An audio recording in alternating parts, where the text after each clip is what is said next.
All right, I want to bring up a graphic here. I actually cited this on TV yesterday too because I think it's a really, interesting graphic. This is from Gavini. This is the U.S. share of global R&D investment, 1967. As you can see right here, it was a little over 60%. A big chunk of that was DoD related. Obviously, the USSR also made up a significant size of the global total. And as you see it move through the next several decades and over the next 50 years, you get to 2017, and the US is less than 30% of global R&D spending. And look at what's happened with China. It's jumped and it's become a larger share of the global total than the USSR was during the Cold War. We were having this question before we got on stage, and Peter, I'll send it back over to you. How much is the need for new innovation, new technologies, the way you're thinking about funding companies and starting companies right now, how much is that being driven by the China discussion? Well, I think the China dynamic has changed things tremendously in the last few years, where in the 90s and maybe still in the 2000s, we thought the Cold War was over, and there was sort of a way we could proceed on where it could be slower. You could go with the bigger primes, things like this. I think China is going to force us to compete, to think much harder how we can deploy technologies much faster, and so I think it's changed the dynamic tremendously. I think we have a serious space race with China. We have a serious AI race.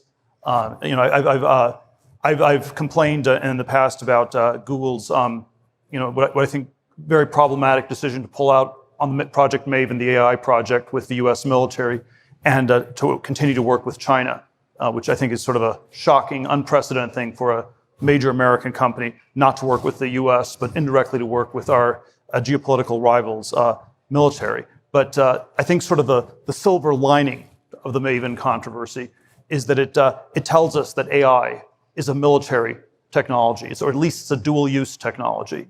And it's not something that Silicon Valley had acknowledged for a long time.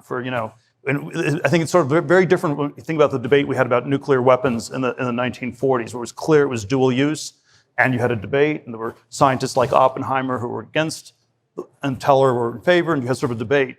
And we haven't had this debate, and I think even though I disagree with Google on Project Maven, and I think it has forced a debate, and that sort of debate about AI is going to happen in many other areas of technology. They are dual use, and we better make sure we get the cutting edge ones on our side. Do you think Silicon Valley or the rest of Silicon Valley has woken up to that fact? Do you think that's a Google-specific situation, or do you think it's a bigger, broader issue debate? It's certainly been framed around this idea of ethics, for example, employees not wanting to work on military-related projects. Do you think it's Google-specific, or do you think it's more of a bigger, broader culture? There's things that are specific to Google. There are things that are more general in Silicon Valley, where it has sort of it's very disconnected from the history of the 1950s and 1960s, where Silicon Valley was heavily created by military R&D, and people are just not aware of that history in any way. I think the Seattle companies, Amazon, Microsoft, are probably somehow better than the Silicon Valley companies on this, and so there's some cultural differences between Seattle and Silicon Valley. But even in Silicon Valley, you talk to people, and there is sort of a recognition that something's very different. I would push back on the ethical framing. I think that when it's a choice between the U.S. and China, it is always the ethical decision to work with the U.S. government, and it's even though we don't know all the unethical things that are going in China, they're sort of often hidden and obscured. That's a much more problematic ethical one, and so it's really odd that we're having any sort of debate where that's even framed as a question. Just coming back to the R&D chart you had earlier, I don't think it's necessary for the U.S. military to go back to doing 30% of the R&D spend globally. Agreed. But if we're not going to do that, we have to reform the procurement process. So it's okay for us to outsource the part of the R&D to venture capital, to Silicon Valley, to other parts of the private sector. that's only going to work if the procurement process gets reformed, and then there's a pathway for this to happen. There's no shortage of venture capital generally. We live in a world where central banks have been printing money for 10 years. We have $20 trillion of bonds that have negative yields. There's no shortage of venture capital, but there is not that much being put into sort of military defense companies, because we all have this look-ahead function where it's going to be slow. If it's dual use, we better focus on the commercial. We don't know how fast the military will happen, and it's like always this race. And if you can get something in 6 months on the commercial side, the military side might take 3 years.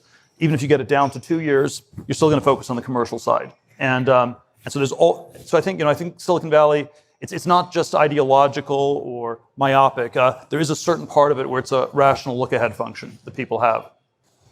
All right, we've got a couple questions here. Let's see if we can get through them all. Could larger traditional defense primes just acquire startups? Oh, this is a good question. To harness their tech and human capital, much like other big tech companies such as Google do with startups? There are all these advantages larger scale companies have. When I started PayPal years ago, very different context, I was always asked, why can't a big bank just do this? And I never had a good answer to that, because in theories the banks have scale, they can have longer time horizons, they have more capital, they have a lot of talent. And I think the general answer is that it's just the internal politics are unbelievably bad, and this is true not just of large parts of the government. It's also true of a lot of large corporations become incredibly politicized in ways that are not good for innovation. So I think you can acquire a technology company at that point where you don't need to innovate anymore. So if it's a fully formed thing, maybe that's a point at which it makes sense for the primes to acquire them. But if you still need to maintain that culture of innovation, that's going to be very hard to do.